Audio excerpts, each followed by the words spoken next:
I'm Jamila Rosas. I'm a registered dietitian, and this is your Mocha Manual Minute on Healthy Eating. Today I just want to talk to you about some of the important things that you should be eating during your pregnancy. It's very important during your pregnancy to make sure that you're having a healthy diet, to make sure that you gain enough weight during your pregnancy, and to avoid underweight and prematurity. One of my first tips is to make sure that you stay hydrated. It's very important to drink enough water. You want to commit to drinking at least 6 to 8 glasses a day. If you don't like the taste of plain water, and many of us don't, you can add something simple like lemon slices, orange slices. You can even try watermelon balls, which are a fun and pretty addition and something you can eat after you're done with the water. One thing that we often have to limit during pregnancy is our caffeine intake. Many of your doctors or midwives might recommend that you limit your coffee to 3 cups a day. And a nice, wonderful alternative for coffee is green tea. And I've got a very simple, easy recipe for you to make sure you don't add too much sugar to your green tea. You can just mix your green tea with juice. So you can fill up a glass with some ice. We're going to start with a little bit of cranberry juice, and we'll just add some green tea to it.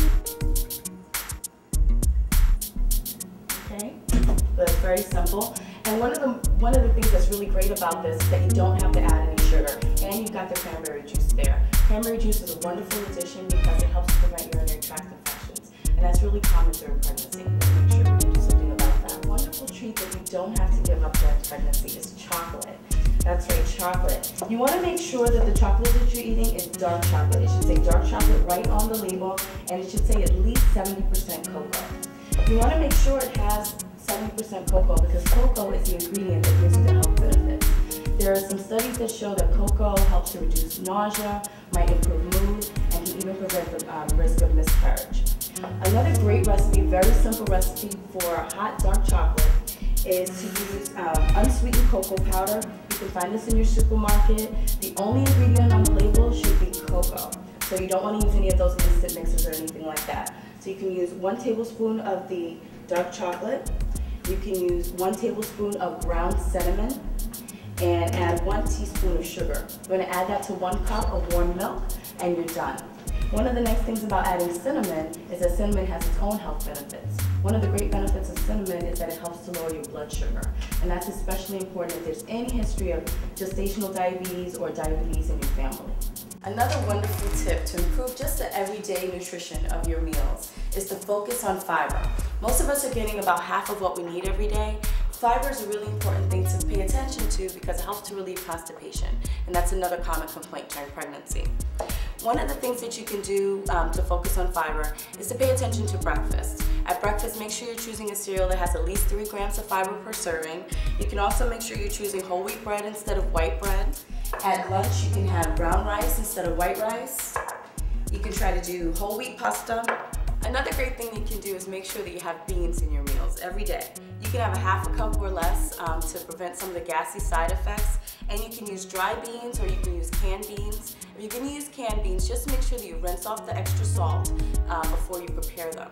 Another great thing with beans is you can saute them up with sweet potato, onion, garlic. That's how I like to have them.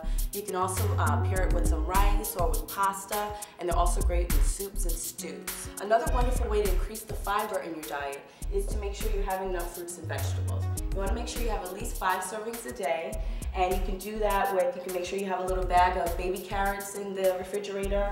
You can toss a banana or apple or a pear in your purse. And when you're on the go, it's nice to have something like grapes or cut up apple or pears available. Another really great thing that you can do is to have a smoothie. A lot of us are on the go. It's really hard for us to make something the night before. Smoothie is something you can make in less than 2 minutes. All you have to do is start with a little bit of milk, yogurt. You can use your favorite frozen fruit. I'm going to use peaches today, and a banana, or anything else you like. One of the things I like about smoothies is you can add all sorts of things to it to improve the nutritional value. So you can add flaxseed to increase the fiber. You can add a little bit of vitamin powder if you want to increase the vitamins. There's all sorts of things you can do to change it up and make it more healthy. So you just start with your banana, you can add it there. You can put some milk, add your yogurt, and your frozen fruit. So your frozen fruit are what's going to make sure that the smoothie is nice and cold.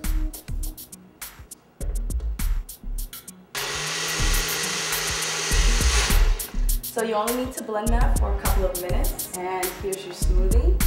And you just add it to your favorite travel mug. Grab a straw. And you've got a wonderful, high calcium, protein-rich beverage for moms on the go.